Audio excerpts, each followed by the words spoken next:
Biology class 9 लाइ chapter चौथो lesson चऊं difference between animal and plant cell ॿूटे ऐं जानवरनि जे जीव गरड़े में फ़र्क़ु। आउं बायोलॉजी जो उस्ताद नजुला चन्ना आगे सिंध ऑनलाइन स्कूल में भलीकार। असांजे जो लेक्चर जो मौजू आहे difference between animal and plant sale.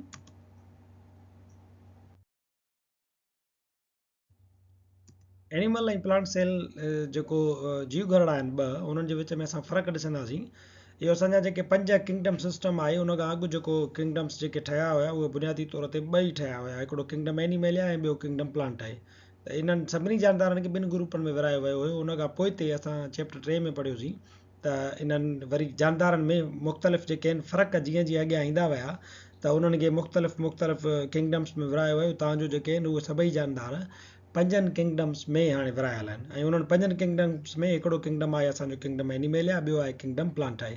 So kingdom plant में जेकी जानदार अची वञंदा उहे सभु प्लांट सेल मां ठहियल आहिनि। किंगडम एनिमल में जेके वञंदा उहे एनिमल सेल जा ठहियल हूंदा आहिनि। सो उन्हनि ॿिन्ही में फ़र्क़ु थियनि था, उन्हनि असां फ़र्क़नि खे ॾिसंदासीं। We will now look at some of the basic cell structures and organelles in animal and plant cells. हाणे असीं हिते जेको पाण हिन वीडियो लेक्चर में ॻाल्हि कंदासीं उहो एनिमल ऐं प्लांट सेल में जेके बुनियादी जीव गरड़े जूं बनावतूं आहिनि ऐं जेके अंदरि उन्हनि में ऑर्गेनेल्स मौजूदु आहिनि उन्हनि खे ॾिसंदासीं। You will be notice that there are key differences between plant and animal cells. तव्हांखे इहा ख़बर पवंदी त प्लांट ऐं एनिमल सेल्स में अहम फ़र्क़ु मौजूदु आहिनि। हीअ टेबल आहे, इन खे असां ॾिसंदा हलंदासीं ऐं हिकिड़े हिकिड़े फ़र्क़ खे बयानु कंदा हलंदासीं।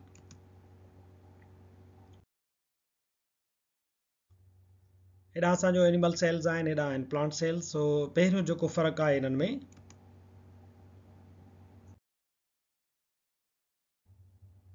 नंबर पहिरियों फ़र्क़ु इहा आहे त एनिमल सेल्स जे अंदरि हिकिड़ी स्ट्रक्चर थींदी आहे प्लास्टिड्स, उहे मौजूदु न आहिनि हूंदा, पर प्लांट सेल जे अंदरि उहे प्लास्टिड्स जेके आहिनि मौजूदु हूंदा आहिनि। Almost all plant cells contain plastids such as chloroplast, chromoplast या लियोकोप्लास्ट। हीअ जेके 3 मिसाल आहिनि उहे प्लास्टिड्स जा मिसाल आहिनि। प्लास्टिड छा कंदा आहिनि असल में?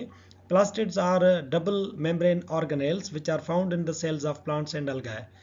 अलगाए ऐं प्लांट्स जे जीव गरड़नि जे अंदरि इहे डबल मेम्ब्रेन ऑर्गेनेल्स जेके प्लास्टिड्स आहिनि इहे मौजूदु हूंदा आहिनि, जानवरनि जे जीव गरड़ में मौजूदु न आहिनि हूंदा। Plastids are responsible for manufacturing and storing of food. खाधे खे जमो करणु ऐं उनखे तयारु करणु जो कमु इन प्लास्टिड्स जो हूंदो आहे। These often contain pigments that are used in photosynthesis and different types of pigments that can change the color of the cell. ये जेकी पिगमेंट्स आहिनि असांजा जेके प्लास्टिड्स आहिनि उन्हनि जे अंदरि पिगमेंट्स मौजूदु हूंदा आहिनि अक्सर करे ऐं उहे फोटोसिंथेसिस जे कमु ईंदा आहिनि। मुख़्तलिफ़ जेके पिगमेंट्स आहिनि उहे वरी जीव गरड़ जो जेको रंग वग़ैरह आहे उनखे पिणु उहे तब्दील कंदा आहिनि। फोटोसिंथेसिस जो कमु प्लास्टिड्स जो आहे। कलर जेके तव्हांजो ॿूटनि में जेके फ्रूट पैदा थींदा आहिनि या तव्हांखे ॿिया जेके गुल वग़ैरह या पन ज़ाहिर थियनि था उन्हनि ते जेके बि रंग आहिनि उहे इन्हनि प्लास्टिड्स जे करे हूंदा आहिनि। नाइट्रोजन ऐं सल्फर जी जेका डाइजेशन आहे, एसिमिलेशन आहे, उहा बि इन्हनि प्लास्टिड्स जे करे थींदी आहे। अमाइनो एसिड जी सिंथेसिस जेको कमु आहे उहो पिणु इन प्लास्टिड्स जे करे ई थींदो आहे। मुख़्तलिफ़ क़िस्मनि जा प्लास्टिड्स आहिनि असां वटि त क्रोमोप्लास्ट आहे, क्लोरोप्लास्ट आहे, लियोकोप्लास्ट आहे ऐं ईअं तव्हां वटि प्रोटीनोप्लास्ट आहे। हाणे इहे जेके बि स्ट्रक्चर्स आहिनि इहे ॿूटनि जे जीव गरड़ में मौजूदु हूंदियूं आहिनि, पर जानवरनि जे जीव गरड़ में अहिड़े कंहिं बि क़िस्म जो प्लास्टिड मौजूदु कोन हूंदो आहे।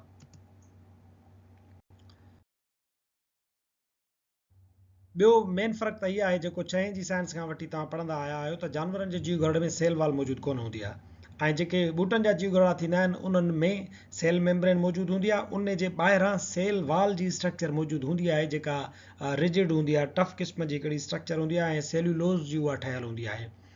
जानवरनि जो जेको जीव गरड़ो आहे उन्हनि जी ॿाहिरियों जेको लेयर आहे या जेका मेम्ब्रेन आहे उहा प्लाज़्मा मेम्ब्रेन या सेल मेम्ब्रेन थींदी आहे।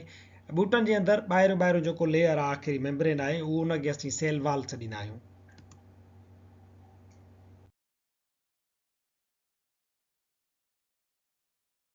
Animal cells do not have plasmodesmata or pits. जानवरनि जा जेके जीव गरड़ा थियनि था उन्हनि मंझि प्लाज़्मोडेस्माटा या पिट्स जहिड़ियूं बनावतूं न आहिनि थींदियूं।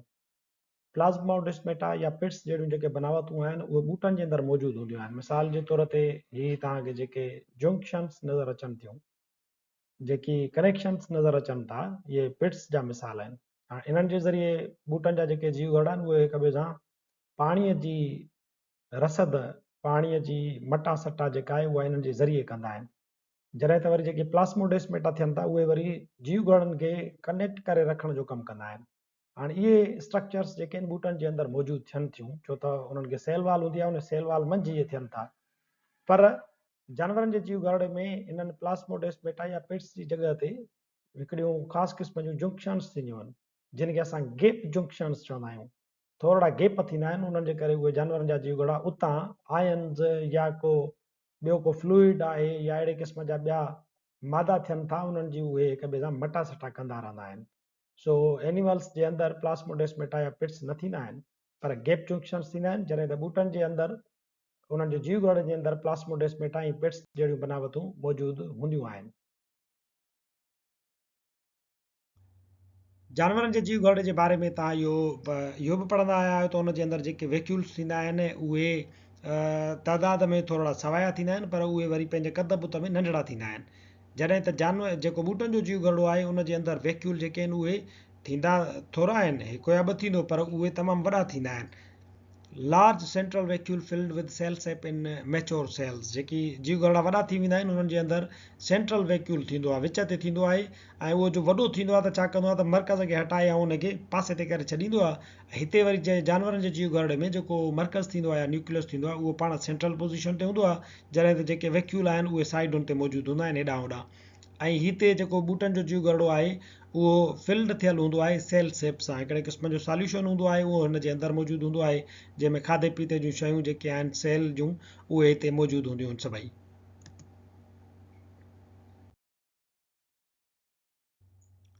Nucleus is generally found at the centre of the cytoplasm.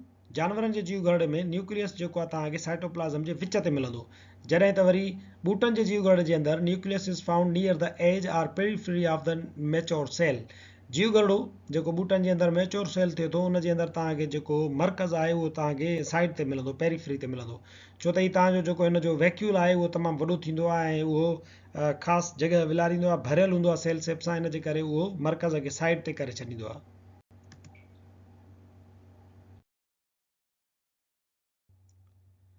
Animal cells possess a lysosome which contain enzymes that digest cellular macromolecules. जानवरनि जा जेके जीव घरड़ा थियनि था उन्हनि जे अंदरि तव्हांखे लाइज़ोसोम्स जी मौजूदगी मिलंदी। इहे लाइज़ोसोम्स हिकिड़े क़िस्म जा सेक्स थींदियूं आहिनि, उन्हनि जे अंदरि हिकिड़ा जेके आहिनि सो एंजाइम्स मौजूदु हूंदा आहिनि। उन्हनि एंजाइम्स जो कमु इहो हूंदो आहे त मैक्रोमॉलिक्यूल्स जी उहो डाइजेशन काज़ कराईंदा आहिनि, उन्हनि खे हज़म करण में इहे मदद ॾींदा आहिनि। हीअ गोथरियूं थींदियूं आहिनि, हिकिड़े क़िस्म जी गोथरी सेक जेका थींदी आहे, उन्हनि जे अंदरि इहे लाइज़ोसोम जेके आहिनि एंजाइम मौजूदु हूंदा आहिनि। उहे मैक्रोमॉलिक्यूल्स जेके थियनि था सेल जे अंदरि उन्हनि जी डाइजेशन जे कमु ईंदा आहिनि। प्लांट सेल जे अंदरि इहे लाइज़ोसोम्स जेके आहिनि उहे तव्हांखे रेयरली नज़र ईंदा, ऐं जेको प्लांट वैक्यूल आहे उहो पाण उन जे अंदरि ई जेको आहे सो इहे लाइज़ोसोम्स जेके आहिनि एंजाइम्स मौजूदु हूंदा आहिनि। अलॻि इन्हनि खे ईअं ॿाहिरि जेको आहे सो का ख़ासि हिकिड़ी स्ट्रक्चर मेम्ब्रेन बाउंडेड उहा कोन मिलियल हूंदी आहे, इहे इन वैक्यूल जे अंदरि ई मौजूदु हूंदा आहिनि, ऐं उते ई इहो साॻियो ई डाइजेशन वारो कमु हिन वैक्यूल जे अंदरि ई परफॉर्म कंदा आहिनि पिया।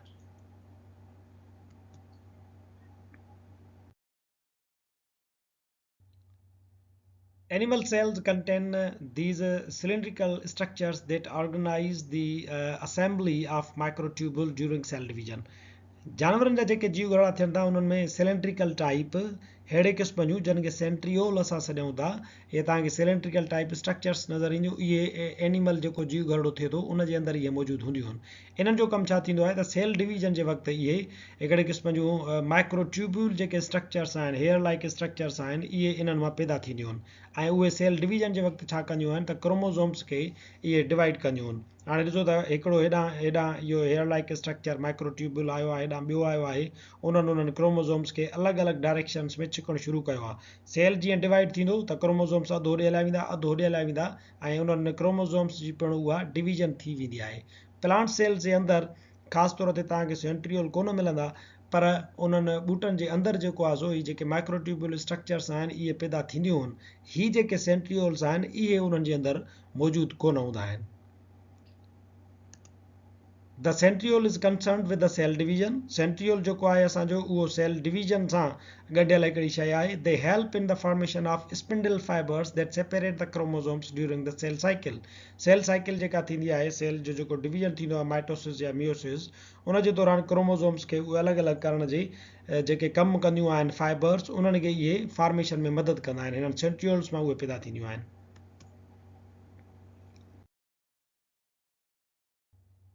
इन जी आख़िरी फ़र्क़ सां गॾु असांजो एनिमल सेल्स ऐं प्लांट सेल्स में जेको फ़र्क़ जो टॉपिक आहे उहो हिते पुॼाणीअ ते पहुचे थो। ऐं असांजो जेको चैप्टर जीअं जीअं अॻिते हलंदो हलंदो त असां इन्हनि शयुनि ते अञा वधीक वाज़े तरीक़े सां ॻाल्हाईंदा हलंदासीं। तव्हां इन सिलसिले में सिंध ऑनलाइन स्कूल जा वीडियोज़ जेके आहिनि उहे ॾिसंदा रहो। वरी हाज़ुर थींदासीं नए लेक्चर सां गॾु। तेसिताईं ॾिसंदा रहो सिंध ऑनलाइन स्कूल।